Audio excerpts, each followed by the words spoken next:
Hello साथियों, कैसे हैं आप सभी। मैं विवेक एक बार फिर से आप सभी साथियों का आपके अपने परिवार एग्जामपुर में हार्दिक स्वागत करता हूं।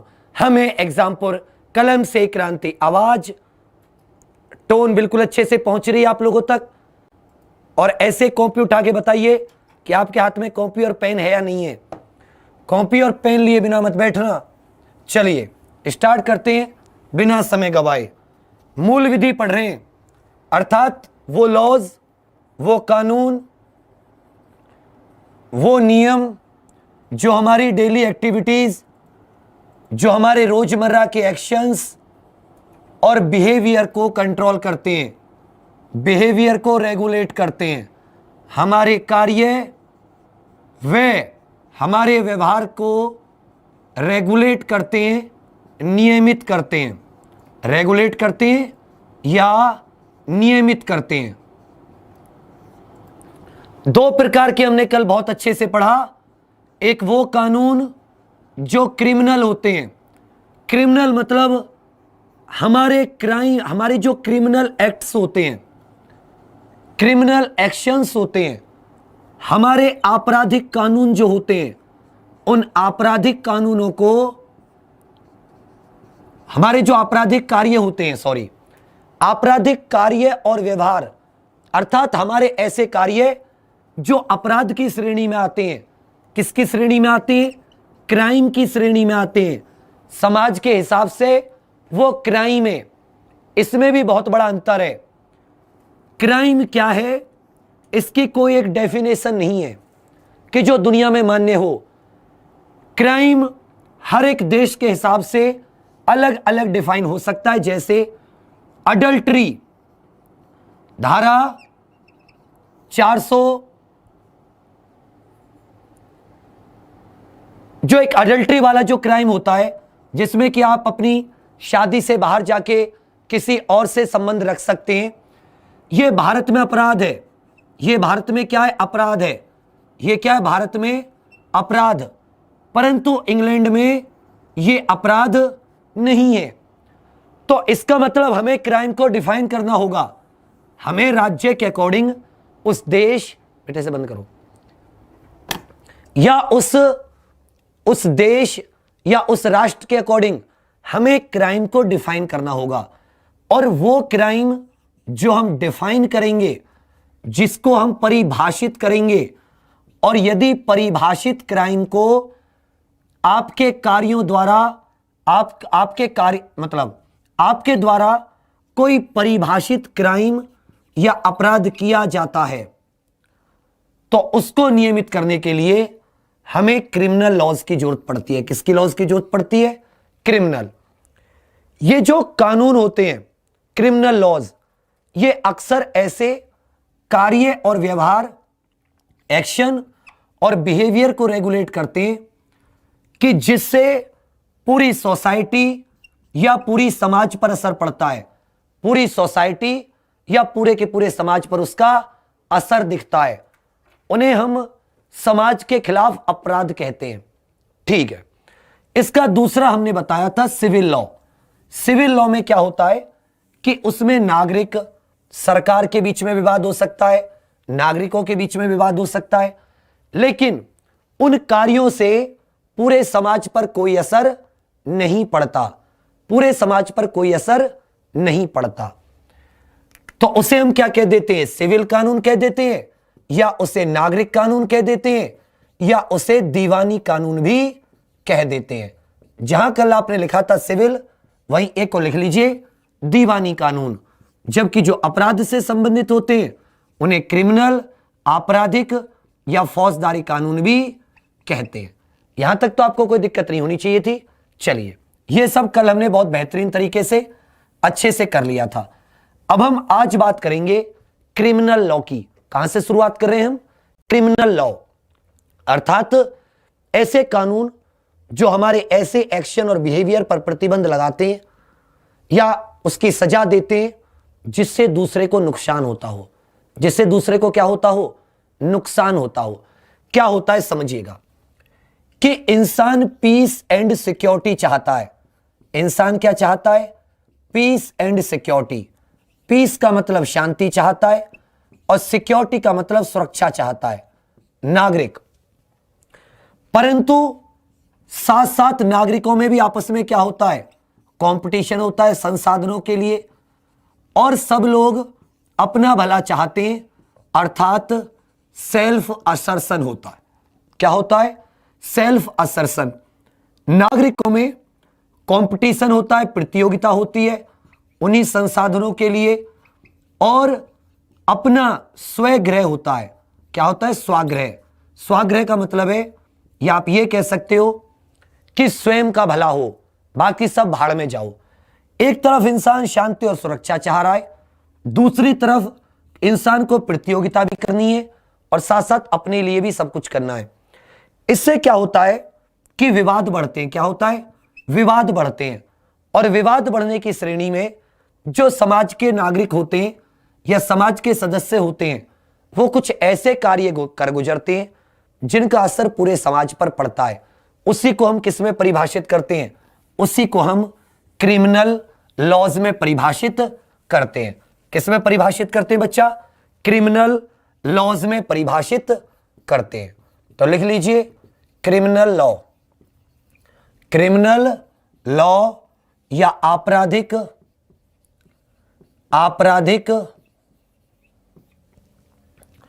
विधि, या इसे हम फौजदारी कानून भी कहते हैं। क्या कहते हैं? फौजदारी कानून। चलिए एक क्वेश्चन का जवाब दीजिए। ऐसा एक राज्य बताइए कि जहां पर सबके पर्सनल कानून जो होते हैं, शादी ब्याह तलाक के कानून जो धर्म वाइज बने हुए हैं, हिंदुओं के लिए हिंदू मैरिज एक्ट, मुस्लिमों के लिए मुस्लिम पर्सनल लॉ, पारसियों के लिए हलाखा, क्रिश्चियंस के लिए कैनन, ये सारे के सारे वहां पर काम नहीं करते। उस राज्य का अपना पर्सनल कानून है जो सभी पर समान रूप से लागू होता है। सभी पर समान रूप से लागू होता है। और यहां से आपका एक और क्वेश्चन क्लियर हो जाता है। अनुसूची 7 का राज्य सूची कानून व्यवस्था, यह राज्य सूची का विषय है, इसलिए गोवा ने आगे बढ़कर अपने लिए एक समान या एक सिविल कोड बनाया। तो कौन सा राज्य हो जाता है? वो गोवा हो जाता है। कौन सा राज्य हो जाता है बच्चा? गोवा हो जाता है। तो अब आ जाते हैं क्रिमिनल लॉज। तो लिख लीजिए इसकी डेफिनेशन, ऐसे लिखते चलिएगा जैसे मैं लिख रहा हूं। Regulate the action and behaviour of society that can harm others। यह ऐसे कार्य व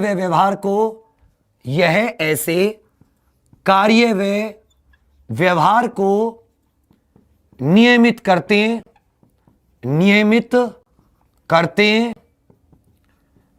जिससे किसी का नुकसान या हानि हो,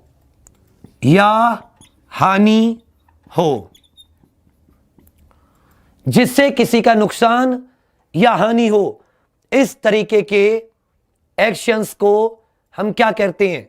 क्रिमिनल लॉ या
अब चल जाएगा ना।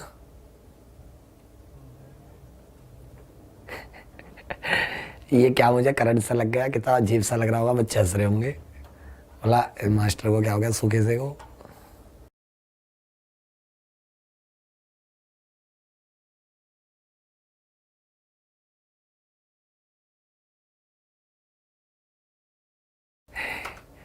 ये करंट सा लग गया था, बीच में ऐसा हो जाता है, कोई बात नहीं।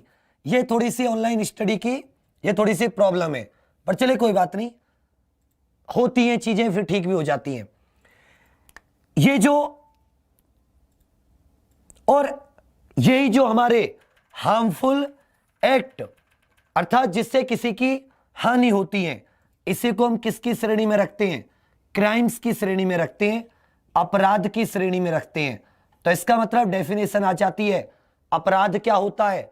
अपराध होता है any unlawful act, any unlawful act or omission, any unlawful act or omission, that is any unlawful act or omission punishable by state, punishable by state or any authority, or any authority. बहुत ही best सी definition आपके सामने आ रही है भाई। Criminal law हमारे ऐसे व्यवहार और कार्यों को नियमित करता है जो जिनसे कि किसी की हानि हो, चाहे वो पब्लिक सेफ्टी या उसके वेलफेयर, पब्लिक वेलफेयर की बात हो, सुरक्षा आदि की बात हो, तो कोई भी ऐसा अवैध, कोई भी गैर कानूनी अर्थात जिसे कानून में करने से मना किया हो, ऐसा कोई भी गैर कानूनी कृत्य जो राज्य द्वारा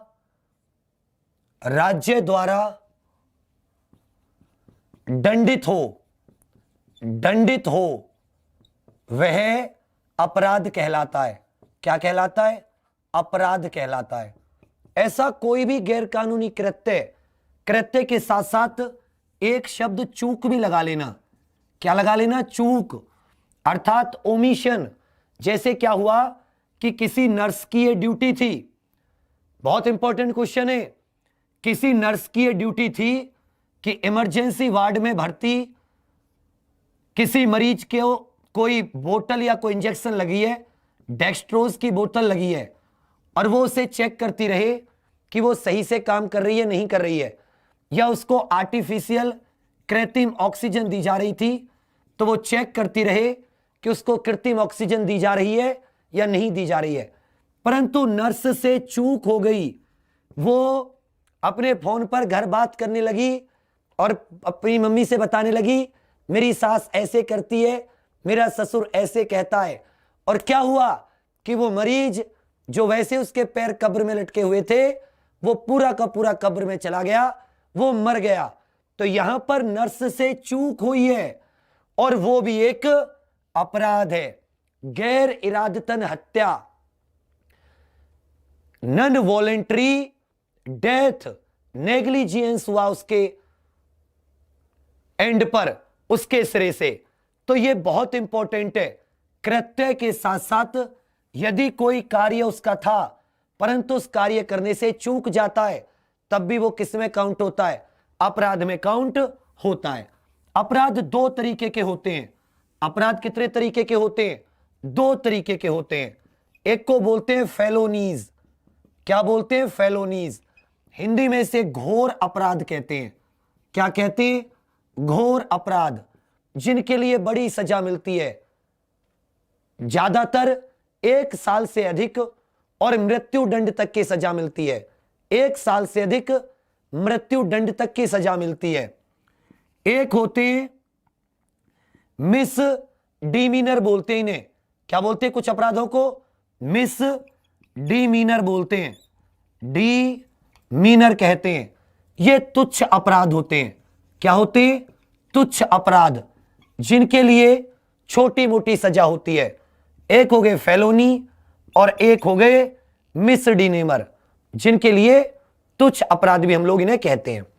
तो एक चीज साफ हो गई कि बच्चा, जब भी आप कोई अपराध करोगे, जब भी आप कोई अपराध करोगे तो क्या होगा, उसके लिए आपको दंड दिया जाएगा और दंड देने की एक प्रक्रिया का पालन होगा।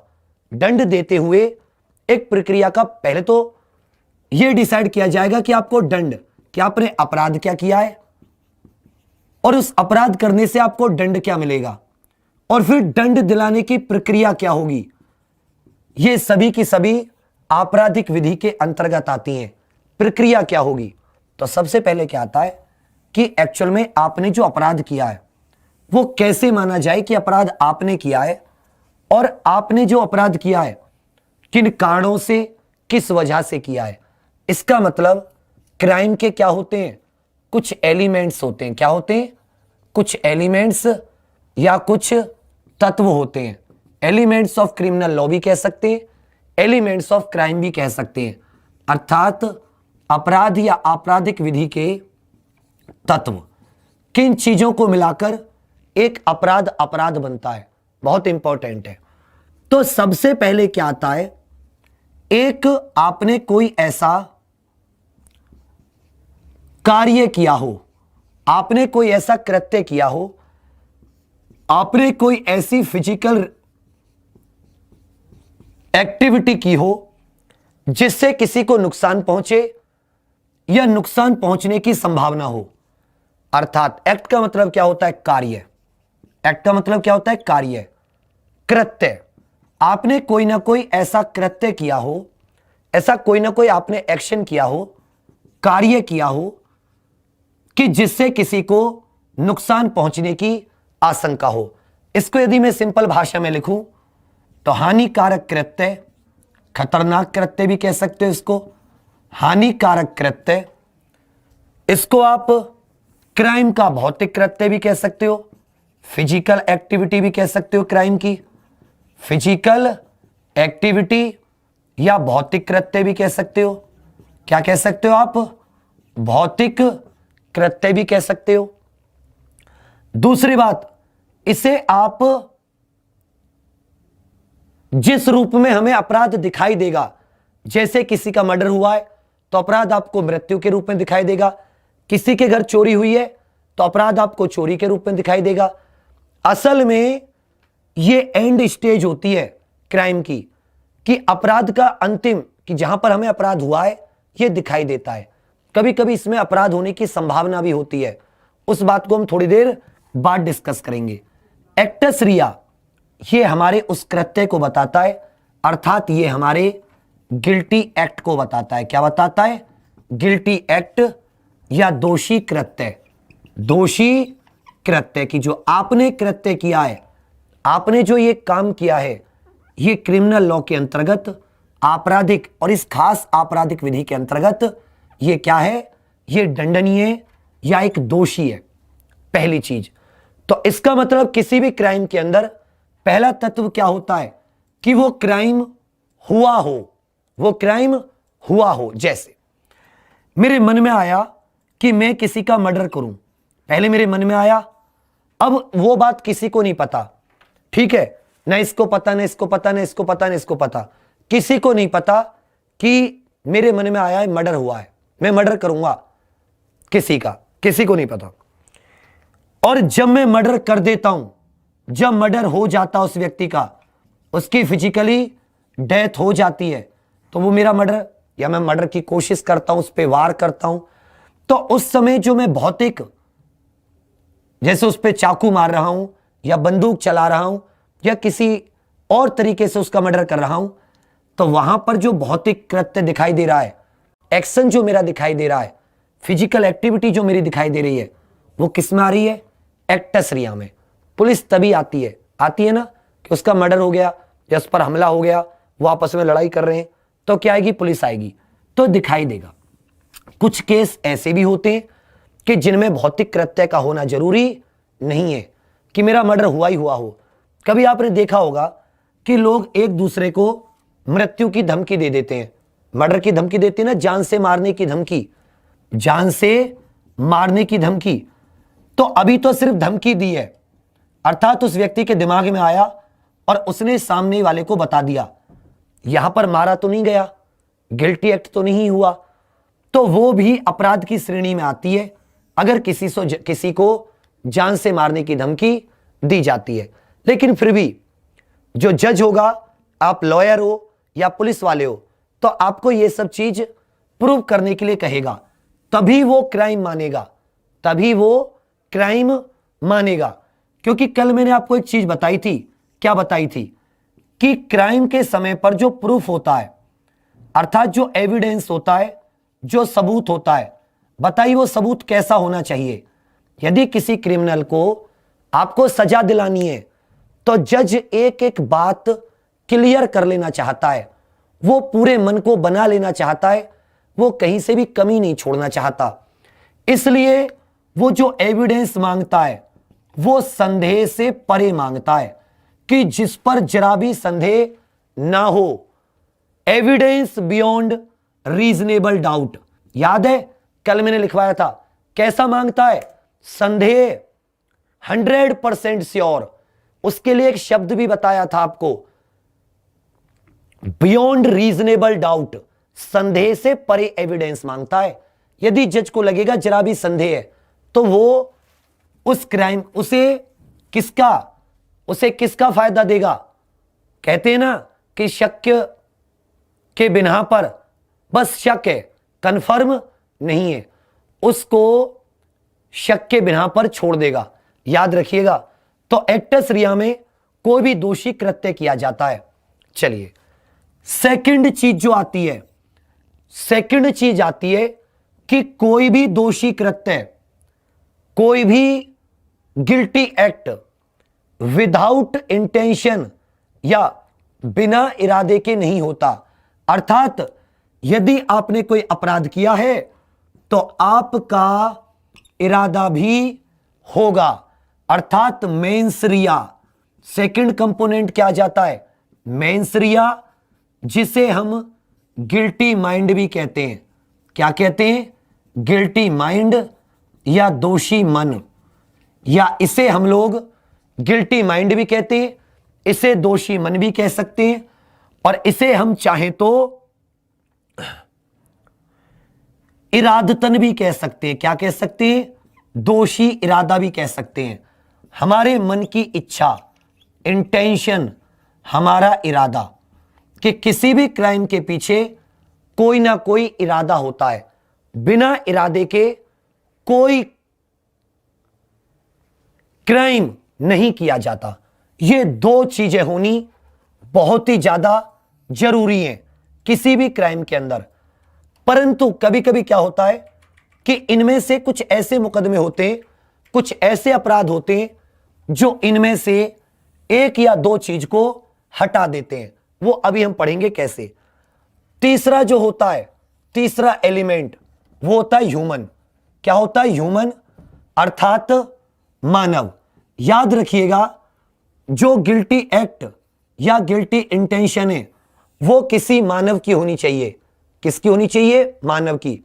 अर्थात एक्शन जो हुआ है और जो इंटेंशन दिमाग में जो सोचा था अपराध करने का, वो किसी मानव ने सोचा हो, वो किसी इंसान ने सोचा हो।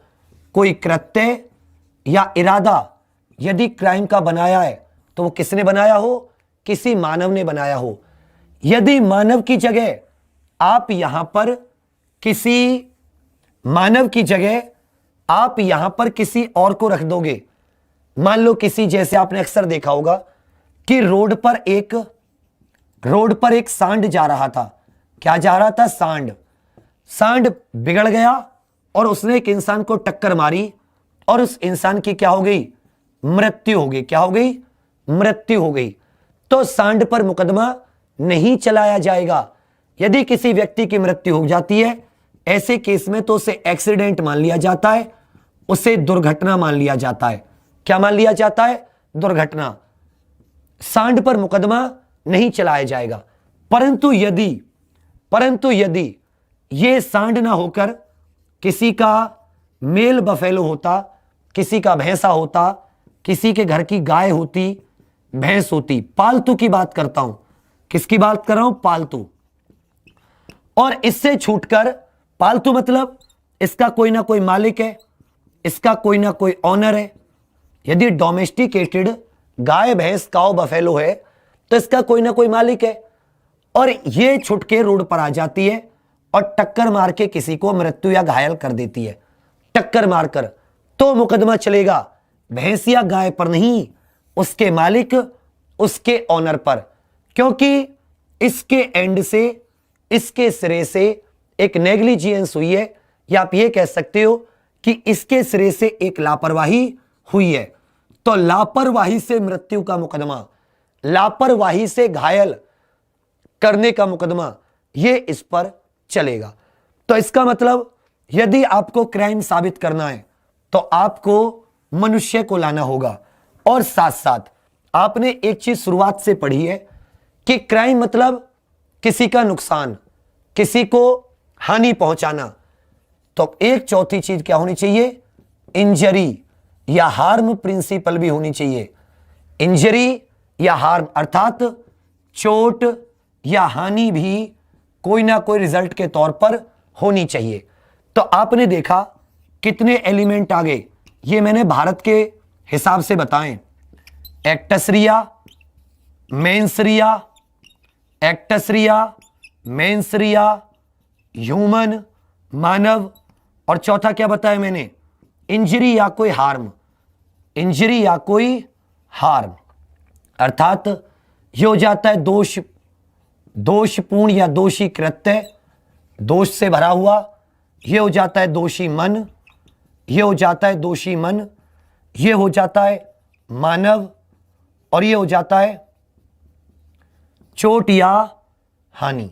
अब एक चीज बताइए, एक केस बता रहा हूं मैं आपको, समझिएगा।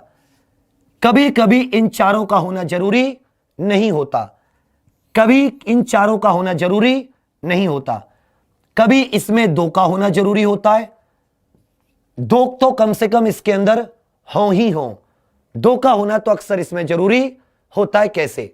समझिएगा। इसमें एक और इंपॉर्टेंट बात आ जाती है, जैसे आपने देखा होगा कि पालतू कुत्ता, किसी का पालतू कुत्ता है, उसके मालिक के हाथ में है वो पालतू कुत्ता, सुबह को वो उसे रोड की सैर करा रहा है, और पालतू कुत्ता सामने किसी बच्चे या किसी महिला या पुरुष को देखता है और उसके हाथ से छूटकर उस पर झपट पड़ता है, उसे घायल कर देता है या उसकी मौत हो जाती है, तो पालतू कुत्ते के मालिक पर मुकदमा चल सकता है। वो आपको ऐसे ऐसे एग्जाम्पल देकर पूछेगा क्वेश्चन में, ऐसे ऐसे एग्जाम्पल देकर कि इस केस में किस पर मुकदमा चलेगा या कौन सी चीज होगी, तो मालिक पर मुकदमा चल सकता है, याद रखिएगा। अब इनमें से देखते हैं केस। एक स्पेशल अपनी नीचे लिखिए, अपने कॉपी के जहां आपने खत्म किया ये लिखकर उसके नीचे, कि कुछ केस होते हैं जिनमें स्ट्रिक्ट लायबिलिटी की बात होती है। किसकी बात होती है? स्ट्रिक्ट लायबिलिटी या सख्त उत्तरदायित्व, सख्त देयता भी बोलते हैं इसको, या उत्तरदायित्व भी बोलते हैं, सख्त उत्तरदायित्व। कुछ ऐसे केस होते हैं, कुछ ऐसे केस भी होते हैं बच्चा, कि जहां पर मान लेता हूं कि जैसे दोषी आपने कोई कृत्य किया है, आपने कोई एक्शन किया है जो कि क्रिमिनल लॉ में कैसा है, क्रिमिनल लॉ में वो दोषपूर्ण है। जैसे मान लेता हूं कि आपने मिलावट की है, क्या किया आपने खाने में? अडल्टरेशन किया है, आपने खाने में मिलावट की है। किसी के यहां डेयरी वेरी चलती हो तो समझ लेना, परचून की दुकान चलती हो तो मैदा में यदि कुछ मिलाओगे, दाल में कुछ मिलाओगे, सरसों के तेल में कुछ मिलाओगे, दूध में, मेवा में कुछ मिलाओगे, तो वो स्ट्रिक्ट लायबिलिटी के अंदर आता है। ये भी नहीं पूछेगा कि तुमने क्यों मिलाया, क्यों नहीं, डायरेक्ट तुम्हें जेल भेजेगा। तो ये बंद कर देना, फायदे की बात बता रहा हूं। जहां पर कुछ ऐसे अपराध होते हैं जैसे अडल्टरेशन, मेरी बात समझना, ये जो 2-3 क्लास होंगी ना लॉ की, ये आपका बेस बनाएंगी बहुत शानदार वाला। क्वेश्चन घूम के भी आएगा, आपके हाथ से नहीं बचेगा, आपके हाथ से बचेगा नहीं।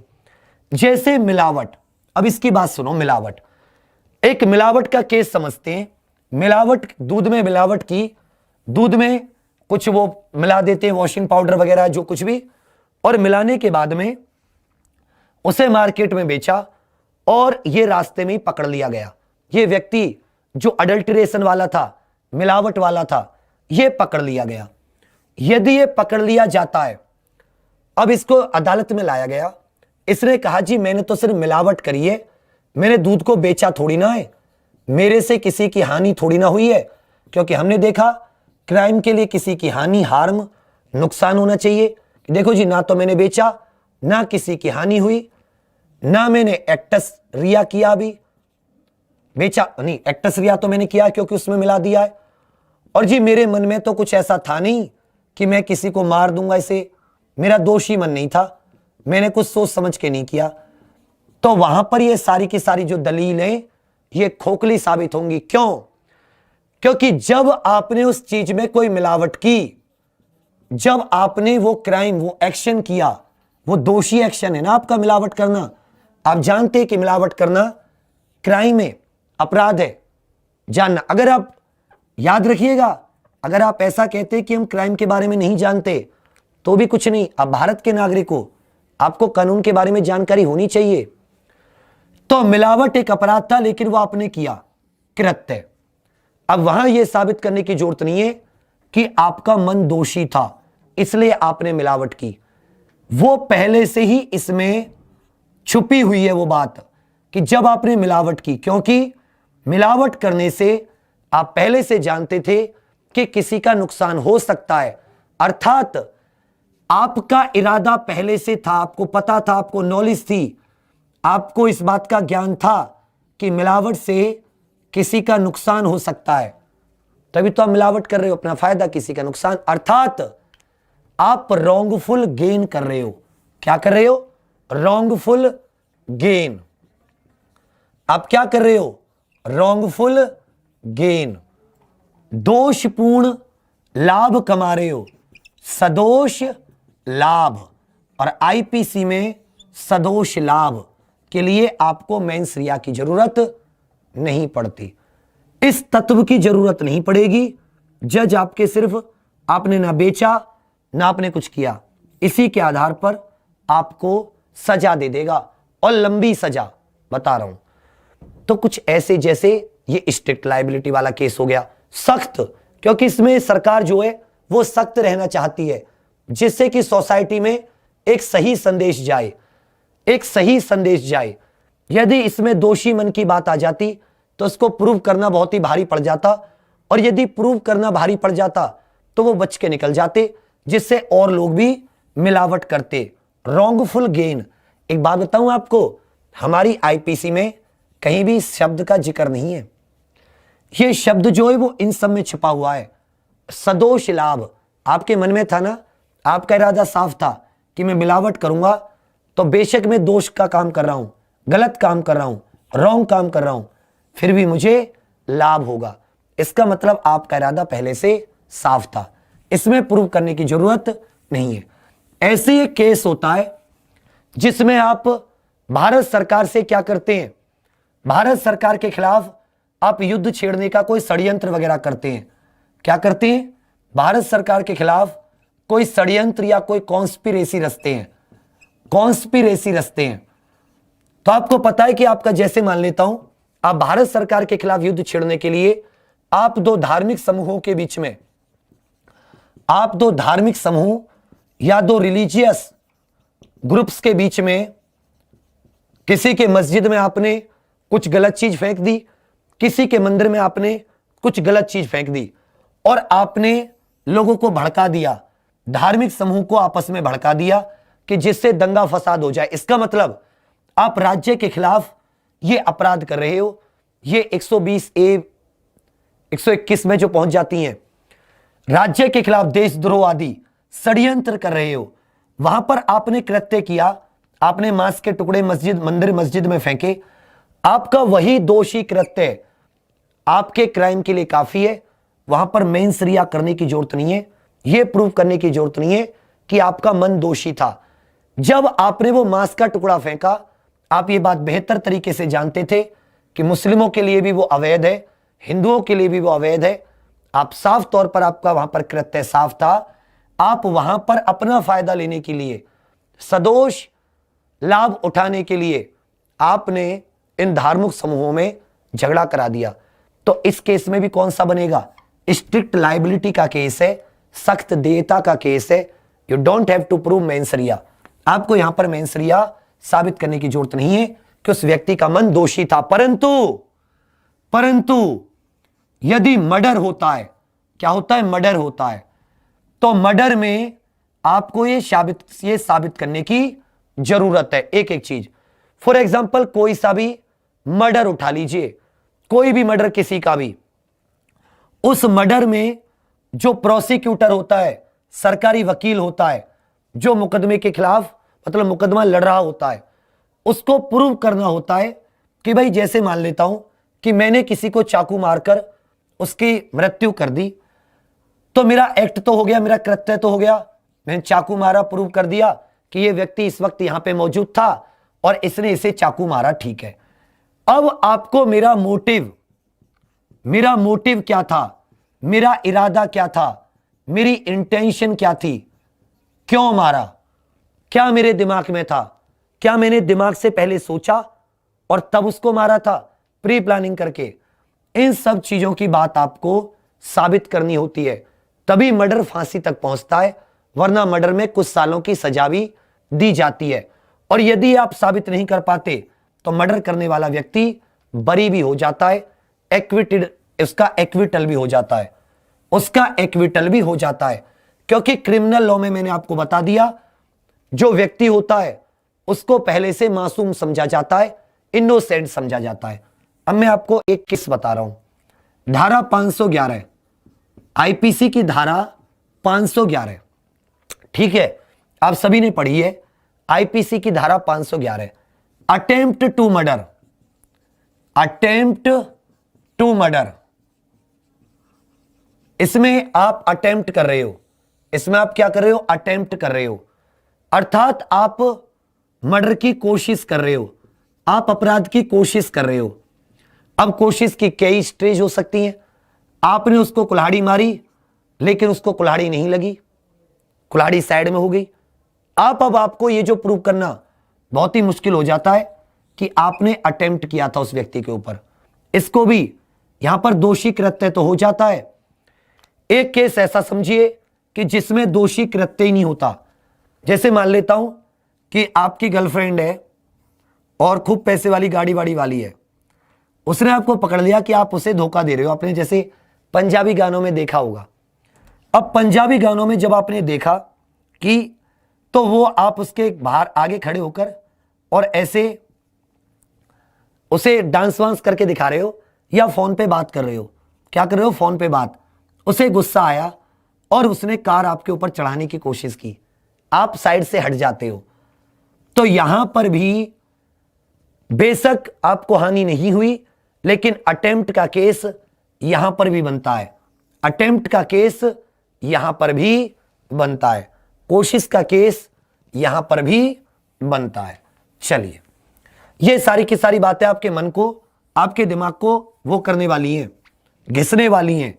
थोड़ा सा घिस लोगे तो बहुत ज्यादा फायदा हो जाएगा, क्योंकि ये सब आपको जब आप आगे धारा पढ़ोगे तो वहां पर आपको बहुत मुश्किल होगी धाराओं को समझने में, धाराओं की लैंग्वेज को समझने में।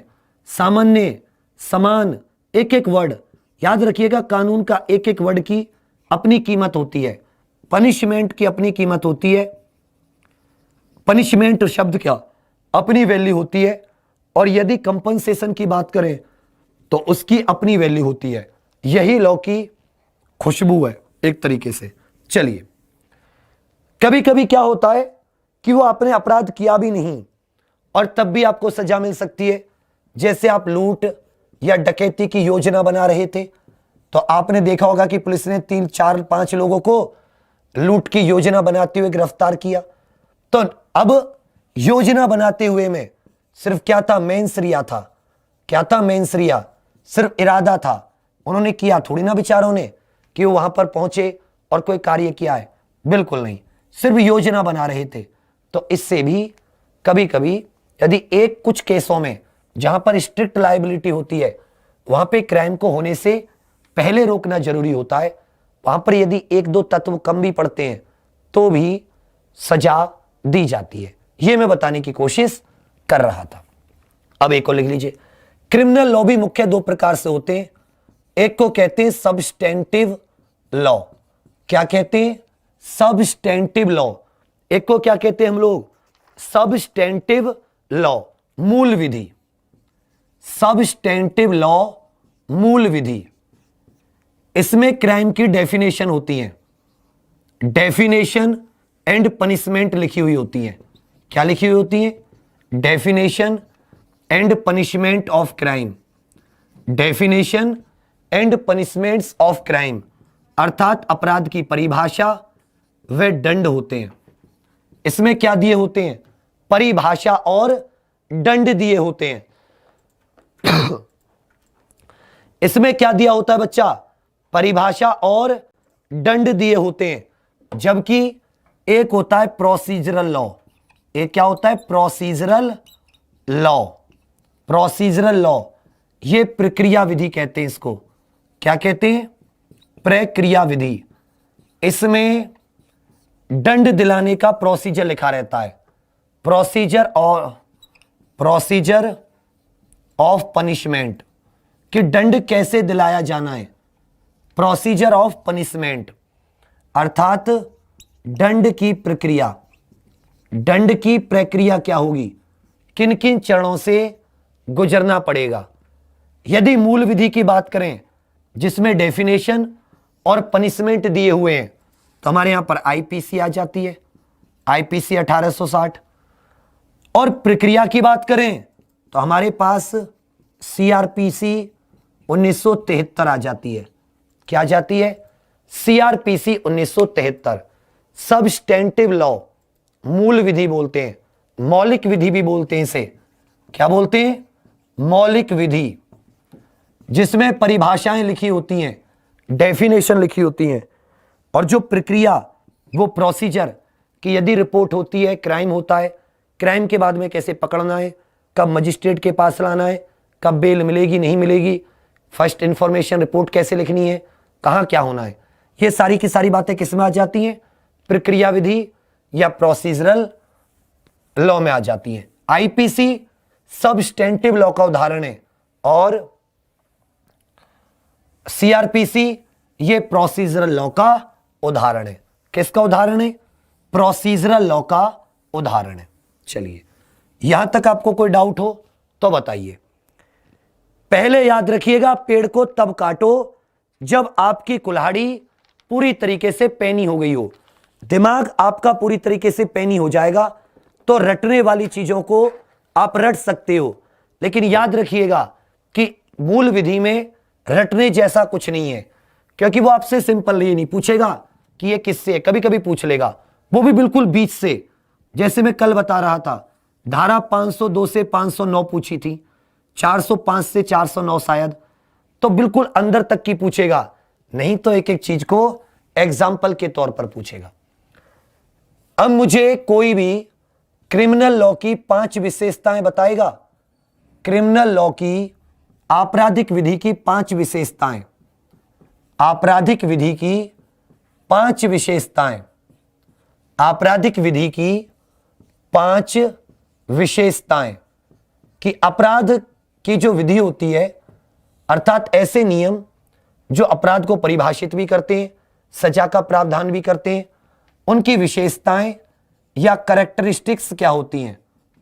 कैरेक्टरिस्टिक्स क्या होती हैं उसकी, बताइए फटाफट। विशेषताएं या कैरेक्टरिस्टिक्स क्या होती हैं? तो आपराधिक विधि की कैरेक्टरिस्टिक, सबसे पहले कि इसका लक्ष्य पनिशमेंट होता है। तुरंत तुरंत लिखिए, इसका लक्ष्य क्या होता है सर? दंड देना होता है। सेकंड चीज, ये क्या चाहते हैं? ये पूरी सोसाइटी या पूरे समाज के खिलाफ, समाज की सुरक्षा के खिलाफ हुए अपराधों को दंडित करने का प्रावधान है।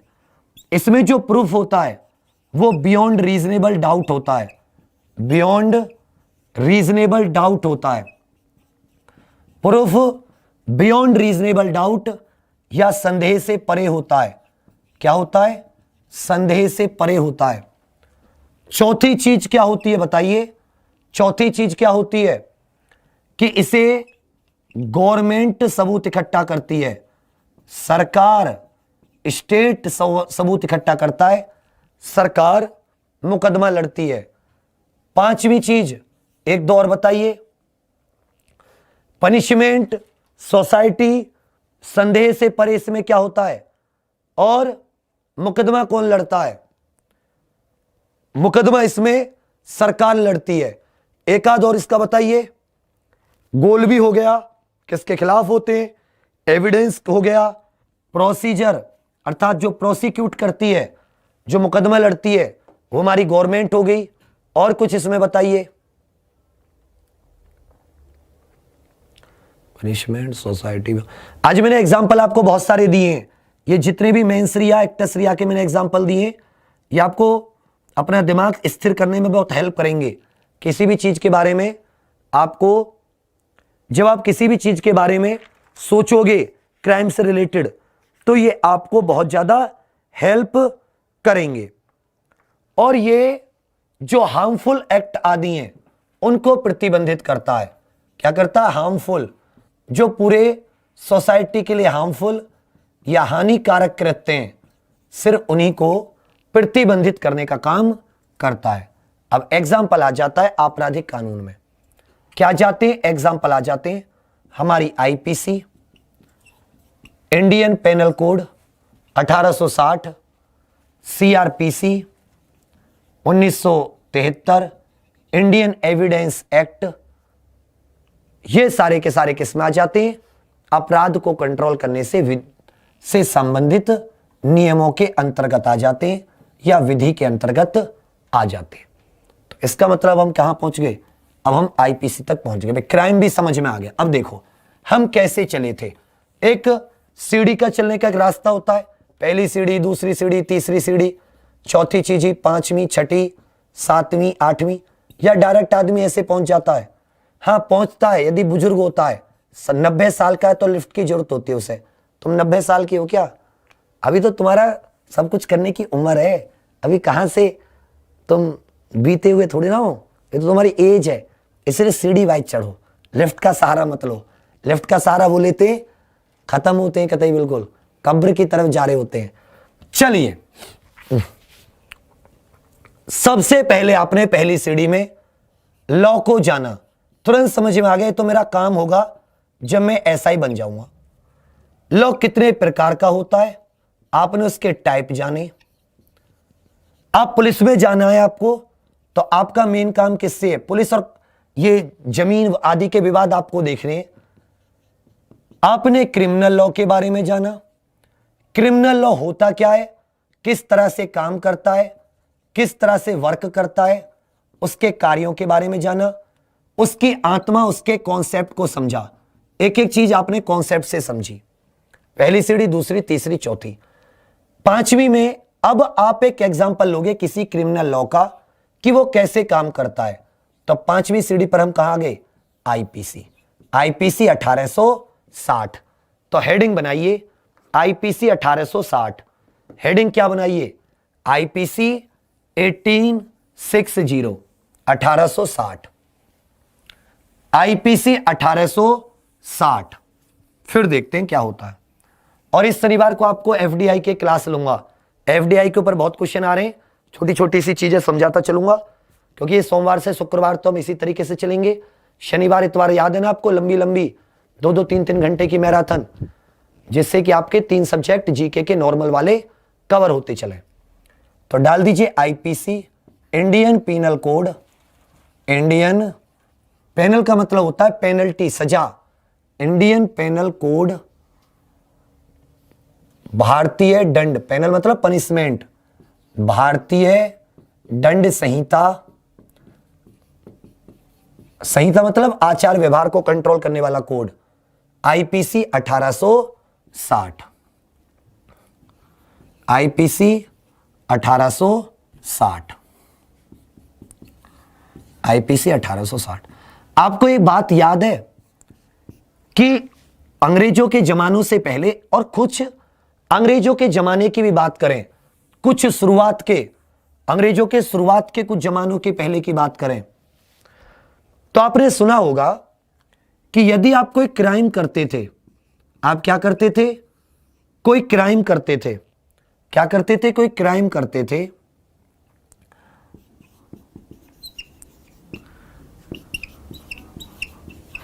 तो क्या होता था, आपको कोड़े मारने की सजा दी जाती थी। कुछ याद आया, किसको मारने की सजा दी जाती थी, कोड़े मारने की सजा दी जाती।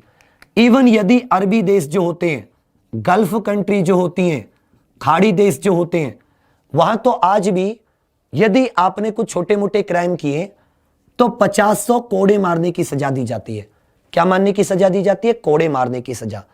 तो जब अंग्रेज भारत में आए तो हमारे यहां पर क्रिमिनल और सिविल की बात करें, क्रिमिनल और सिविल, तो कुछ खास दीवानी और फौजदारी कानून जो थे वो राजा महाराजों जो थे उनके बनाए नियमों पर आधारित होते थे।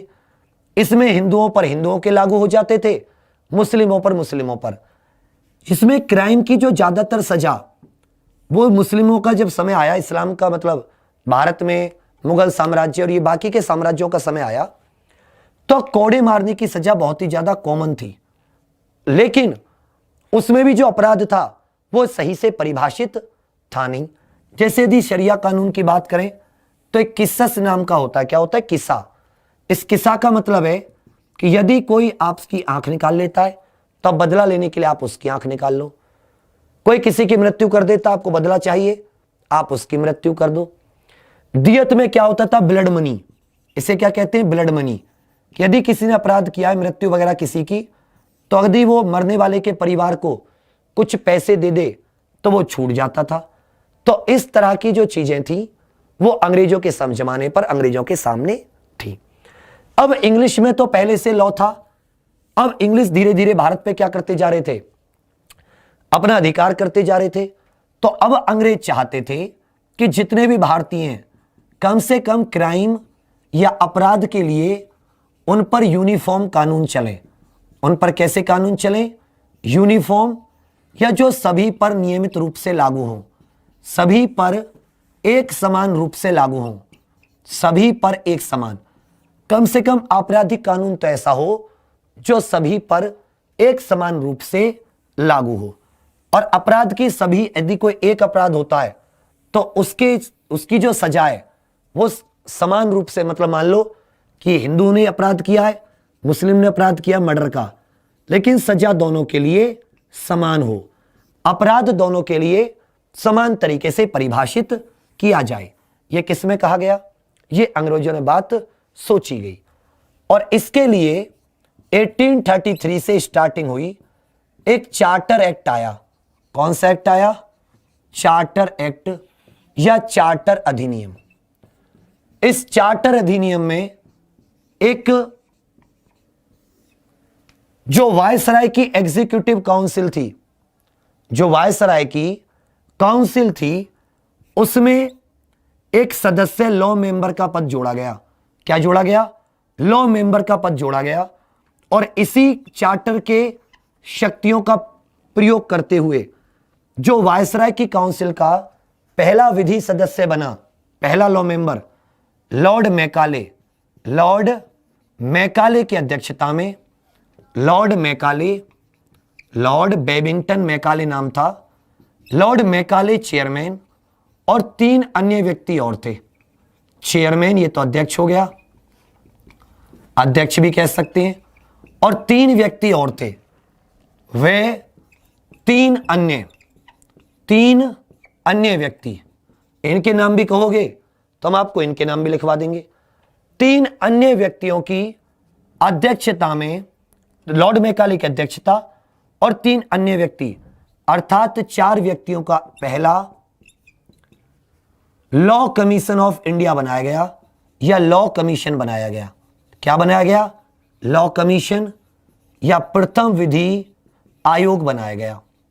और इस विधि आयोग को यह कार्य दिया गया 1834 में कि भाई आपको ये पूरे भारत के लिए नियमित आपराधिक कानूनों का एक विधि तैयार करनी है, एक पूरा रूल बुक तैयार करनी है जो समान रूप से पूरे भारत पर लागू हो।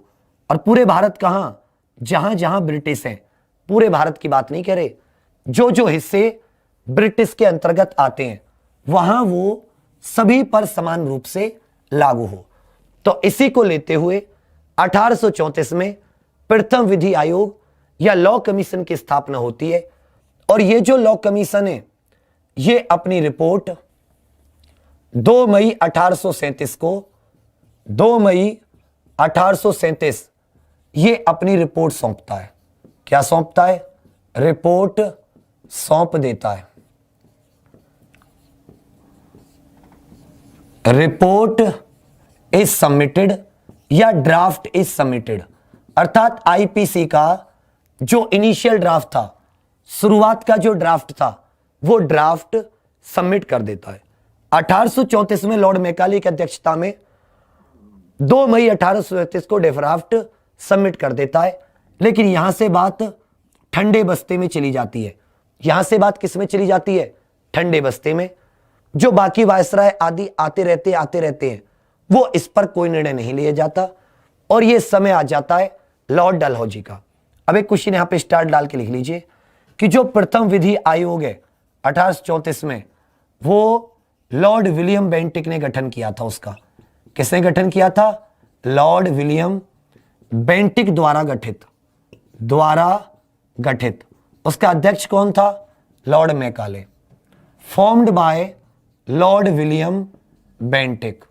इसको आप जरूर नोट कीजिएगा। सती प्रथा, ठगी प्रथा, भारत का पहला गवर्नर जनरल, वायसराय की बात अभी नहीं हो रही, भारत का पहला governor general Lord William Bentinck की अध्यक्षता में, ये अध्यक्षता नहीं मतलब उसकी गवर्नरशिप थी, वो गवर्नर जनरल था।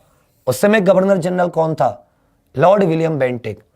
पहला विधि आयोग बना जिसका अध्यक्ष लॉर्ड मैकाले और 3 अन्य व्यक्ति उसके सदस्य थे। अब इस सब के बारे में हम लोग कल की क्लास में बात करेंगे। एक एक शब्द पे गौर करते हुए हो सके तो वीडियो को 1-2 बार और देखना और अपने मन में कोई केस लेना और समझने की कोशिश करना कि वो स्ट्रिक्ट लायबिलिटी का केस आता है, वहां पर एक्शन क्या हुआ, वहां पर इरादा क्या हुआ, ये सब, ये सारी की सारी बातें खुद से सोचने की कोशिश करना। मेरी बात अच्छे से समझना। बच्चा थोड़ा सा तो आपसे ज्यादा ही ज्ञान होगा भगवान की कृपा से, ना भी हो तो इस चीज की, जिस चीज की आप पढ़ाई कर रहे हो इसकी थोड़ी नॉलेज ज्यादा होगी। इसलिए आपको अपने रास्ते से ना तो भटकना बिना बात के और न ही आपको कुछ परेशानी झेलनी। आपको सिर्फ क्या करना है, आपको एक एक चीज नोट करनी है और उसका रिवीजन जरूर करना है। आप देखना पता भी नहीं चलेगा, सारी चीजें क्लियर होती चलेंगी। ठीक है, तो चलिए फिर यहीं पे विराम देते हैं। नेक्स्ट क्लास हिंदी की है, हिंदी की क्लास में मिलते हैं। Thank you, all the best. जय हिंद, जय भारत, जय एग्जामपुर, कर विजय एग्जामपुर, कर विजय यूपीएसआई।